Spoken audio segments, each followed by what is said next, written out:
For if you think about the automation revolution, so let's say that your country, you live in a country where many people still make a living from cheap manual labor. There are textile workers and things like that. Now, the government can have rules, laws that protect the jobs in the textile industry from automation. But this will not be helpful at all if automation means that it's now cheaper to produce textile in the United States or in Germany than it is in Honduras or in Bangladesh. So if technology will reach a point when it's cheaper to produce my shirt in California than in Honduras, there is nothing the Honduran government can do about it. But to save the economy from collapsing, and this will have, if it collapses, it has repercussions for the entire regions, then we need to build this global safety net. That to some of the enormous profits, I mean, automation will result in enormous profits, but we need to prevent these profits from being concentrated in only a few countries. We need a mechanism that the enormous profits in California somehow are used to protect and to better the situation of also people in Honduras. And for that, we need global cooperation. And at present, we are, of course, running in the opposite direction. I don't see the current US administration raising taxes on US corporations in order to support unemployed people in Central America.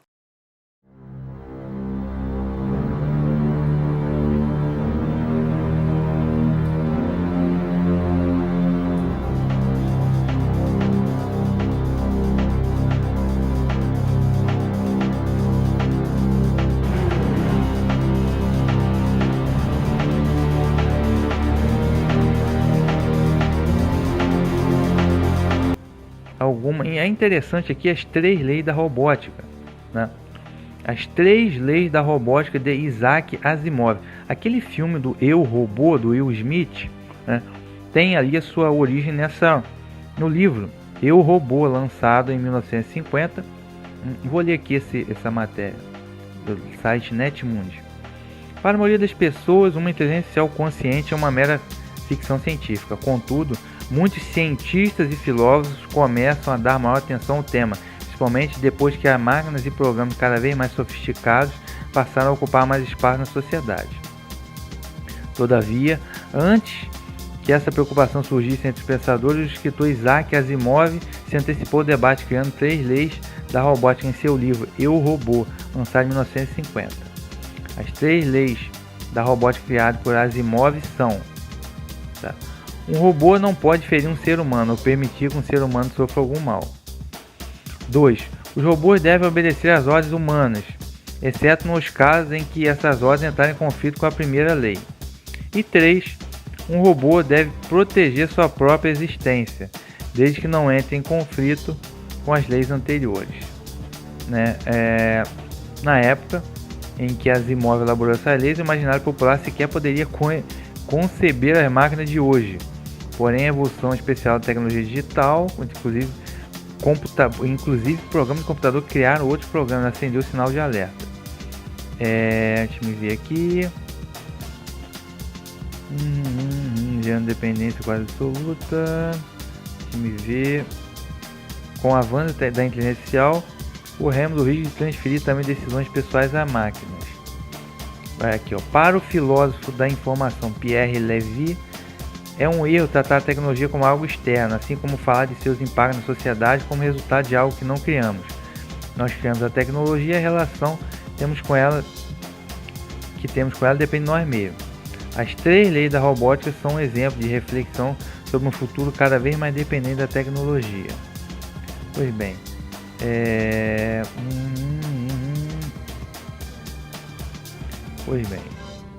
aqui, ó. Talvez essa seja o real perigo, uma vez que essa dependência gera uma série de problemas, como a perda de habilidades humanas e a ameaça da automação substituir trabalhadores na fábrica. Isso já aconteceu há muito tempo, né? Mas aqui o objetivo seria apresentar aqui as 3 leis da robótica. Eu estava vendo aqui uma coisa aqui interessante sobre nanorobótica, tá? Então, quando se fala em robô, você só imagina simplesmente que são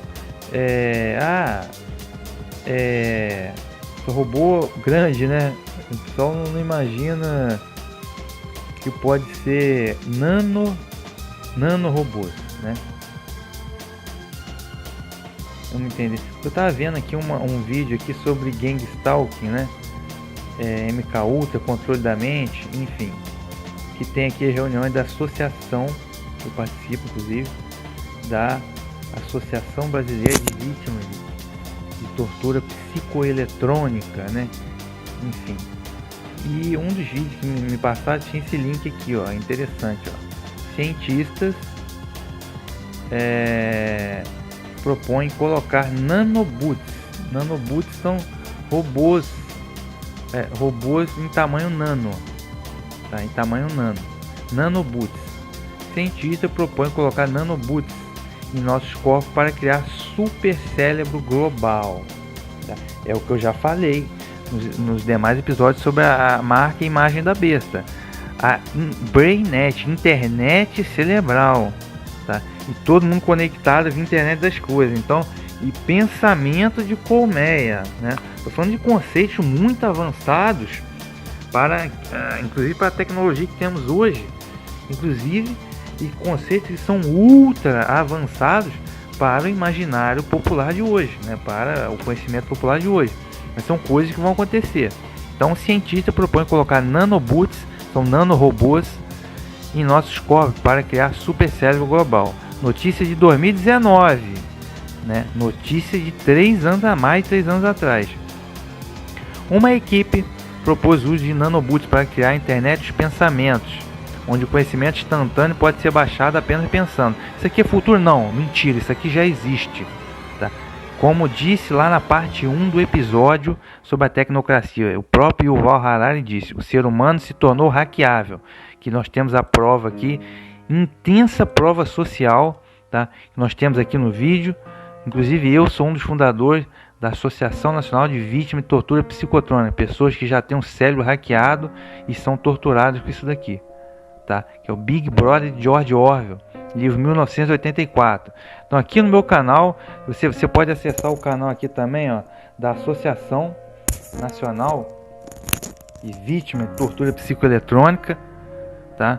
Aqui, ó, tem ampla prova aqui, tem vídeos aqui a perder de vista, com depoimento aqui de trocentas pessoas acerca do caso, tá? Então a coisa já existe, só não é apresentada ao grande público, mas os testes já acontecem. Enfim, a internet dos pensamentos, onde o conhecimento instantâneo pode ser baixado apenas pensando. É o que eu falei. Você vai ser o computador. Hoje em dia, quando você quer fazer uma pesquisa, o que você faz? Você vai no computador, né, faz a sua pesquisa, faz o download para o pendrive, faz o download para a nuvem, faz o download para o Google Drive, faz o que você quiser. No futuro, não. Recebeu um e-mail, no celular, você faz a pesquisa no computador. No futuro, não, você vai receber o e-mail no teu cérebro, diretamente. Você vai fazer uma pesquisa, você vai fazer o download no seu cérebro daquela pesquisa. E como você vai ter integrado com a inteligência artificial, você vai compartilhar todo esse conhecimento, né? Caso contrário, você vai ser um humano obsoleto. Mas enfim, uma equipe internacional de cientistas liderada por membros da UC Berkeley, o Instituto de Manufatura Molecular dos Estados Unidos, prevê que o progresso exponencial da nanotecnologia, nanomedicina, inteligência artificial e computação levará esse século ao desenvolvimento de uma interface cérebro-nuvem humana. Isso aqui já existe. Isso aqui já existe. Hipocrisia deles. Tem aqui a ampla prova das pessoas que são cobaias dessa tecnologia aqui, né? Então, isso aí já existe. Mas enfim, vamos voltar aqui para a palhaçada. Vamos fingir que não existe. Escrevendo em não sei o que, neurociência, a equipe disse que um BCI, quer dizer que a interface cérebro humano, brain, com inteligência artificial, conectaria neurônios e sinapses no cérebro a vasta rede de computação em nuvem em tempo real. Tal conexão não é novo entre os escritores de ficção científica, incluindo Ray Kurzweil, que propôs décadas atrás, na verdade, o Facebook até admitiu que está trabalhando uma interface em homem-máquina. Interface cérebro-nuvem. Né? Interface cérebro-nuvem. No entanto, a fantasia de Kurzweil sobre nanobots neurais capazes de nos conectar diretamente à web está agora sendo transformada em realidade pelo autor sênior deste último estudo, Robert Freitas Jr. Cara, que brasileiro, hein? Esse novo conceito propõe o uso de nanobots neurais para conectar o neocórtex do cérebro humano, a parte mais nova, mais inteligente e consciente do cérebro, ao neocórtex sintético na nuvem.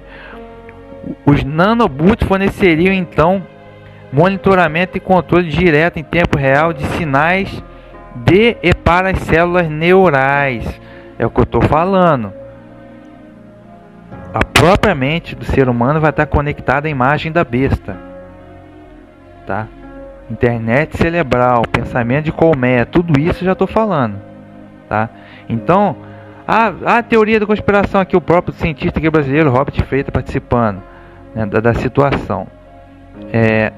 Abre aspas. Tem alguém falando aqui, eu acho que deve ser o Robert Freitas. Esses dispositivos navegariam pela vasculatura humana. Os nanorobôs navegariam pela vasculatura, pelas veias humanas, atravessariam a barreira hematoencefálica e se autoposicionariam precisamente entre ou mesmo dentro das células cerebrais, explicou Freitas. Eles então transmitiriam informações codificadas sem fio de e para uma rede de supercomputadores baseada em nuvem para monitoramento em tempo real do estado cerebral e extração de dados, senhoras e senhores. É o que eu estou falando. Extração de dados do cérebro humano. Entendeu? Extração. Isso vai existir? Não, isso já existe. Só se eu olhar aqui o depoimento aqui das vítimas aqui da associação, um depoimento atrás de 8 pessoas que tem um cérebro hackeado, tá? Então aqui, isso aqui já existe, já temos ampla prova, são cobaia do projeto. E eles não falam isso, que o projeto está sendo feito com cobaias, seres humanos, de forma não consensual, né? Mas enfim, voltando aqui para a palhaçada. Então, recapitulando, explicou então, esse dispositivo, recapitulando, os nanorobôs navegariam pela vasculatura humana, atravessariam a barreira hematoencefálica e se autoposicionariam precisamente entre o mesmo dentro das células cerebrais. Eles então transmitiriam informações codificadas sem fio de e para uma rede de supercomputadores baseada em nuvem para monitoramento em tempo real do estado cerebral e extração de dados. Nanorobôs dentro da cabeça do ser humano. É isso que eles estão dando. E o que é pior, extraindo dados conectados à internet cerebral. É o que ele está dizendo aqui. As coisas ficariam ainda mais loucas quando você considera o fato de que isso poderia permitir uma habilidade no estilo Matrix de baixar resmas de informações para o cérebro. É o que eu acabei de falar. Você vai baixar, fazer o download da informação para o seu cérebro. Então, o BCI, que é a interface cérebro com nuvem, pode até nos permitir criar um futuro super cérebro global, de acordo com a equipe, conectando redes de cérebros humanos e inteligência artificial para formar uma mente coletiva. É o que eu acabei de falar, pensamento de colmeia.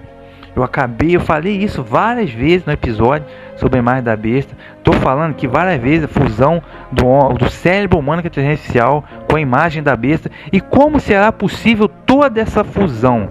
Através da marca da besta. É o que eu acredito. Essa é a hipótese que eu estou trabalhando muito aqui. Nuno Martins, deve ser português ou brasileiro, principal autor da última pesquisa, disse que esse pensamento coletivo de massa pode revolucionar a humanidade. É o pensamento de colmeia. Só que quem vai controlar tudo isso é a imagem da besta e o homem do pecado, que é o anti-messias.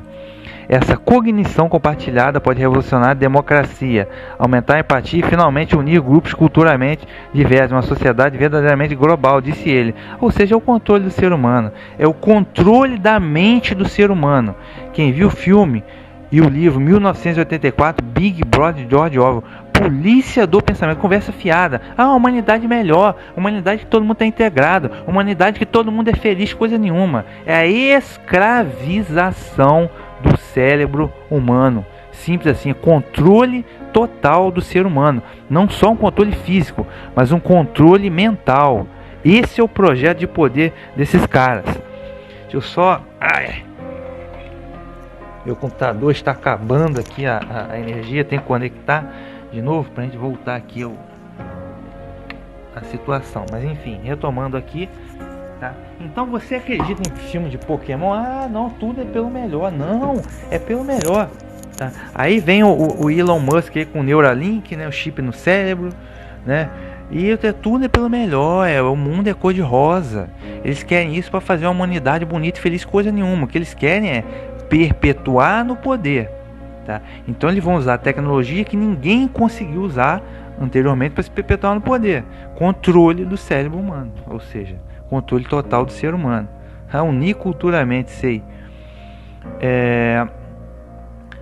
analisando os desafios da interface, transferência de dados. A equipe prevê transferência de dados neurais para supercomputadores na nuvem como o maior obstáculo. Esse desafio inclui não apenas encontrar a largadura de banda e transmissão global de dados, mas aí vai ter 5G, 6G, 5 galos, 7 galos, 6 galos e por aí vai. Disse Martins, permitir troca de dados neurônios por meio de pequenos dispositivos embutidos no cérebro. Então, isso aqui é mais uma questão, porque quando se fala em robô, muita gente não tem em mente os nanobots, os nanorobôs, né?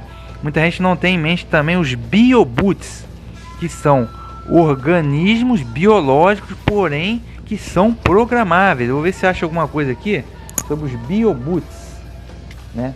Aí já não é um robô a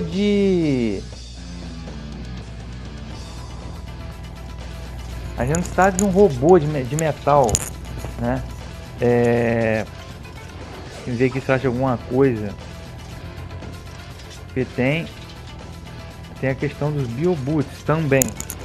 Mas enfim, o objetivo principal desse episódio aqui era tratar cientistas criam robôs biológicos. Site Inovação e Tecnologia. Cientistas criam robôs biológicos vivos que podem se reproduzir, né? Esses são os biobots, né?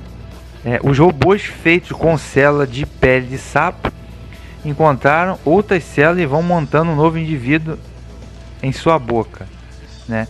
Então tem isso também, um novo organismo biológico sintético capaz de se produzir. Então aqui já é xenobots, são xenobots, né? Parecido com o Pac-Man do videogame, essa forma de vida artificial dá à luz a seus filhotes pela boca. Então, ou seja, os xenobots. E detalhe, robôs biológicos que se replicam.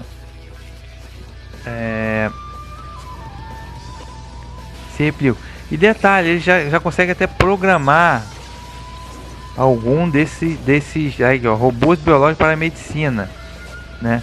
Já consegue até programar esses xenobots ou biobots. Tem isso também.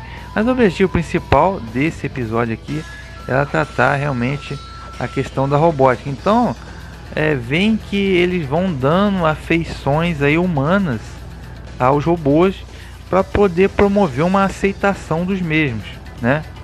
Que é o objetivo, promover uma aceitação dos mesmos aí. Agora, qual é o objetivo final da coisa, né? O objetivo final das coisas é realmente criar o problema para que os seres humanos sejam fundidos aí com a inteligência artificial, né? A interface homem-máquina.